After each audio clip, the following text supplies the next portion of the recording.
Il ne faut pas que les gens pensent qu'ils créent des avatars et qu'ils sont cachés. C'est faux, ils ne sont pas cachés. Et pour répondre précisément à votre question, je pose une autre question. Est-ce qu'une personne a été arrêtée en Côte d'Ivoire pour n'avoir rien dit? Non.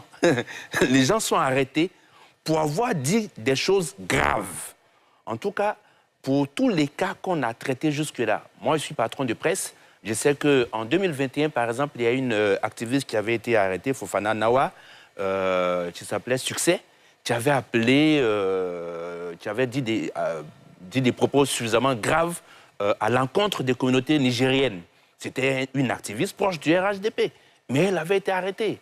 Et donc, je pense que, je l'ai dit de façon constante, hein, la parole publique engage beaucoup de responsabilités. Mais, et là, il a dit, hein, il y a donc l'ivoirien et son mal-parlage. C'est une culture.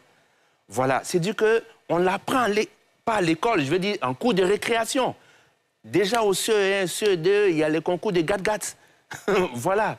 Donc c'est devenu une culture ivoirienne. Sur les réseaux sociaux, vous avez des pages mal-parlage où celui qui a la plus grande répartie, je veux dire ironisante, humiliante pour les autres, est acclamé. Ça devient une culture. Et ça doit s'arrêter. Voilà. Moi, je suis un partisan de ce que tout n'est pas permis.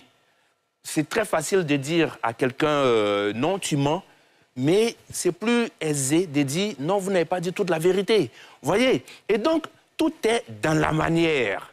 Tout est dans la manière. Et les Ivoiriens doivent apprendre vraiment à se responsabiliser.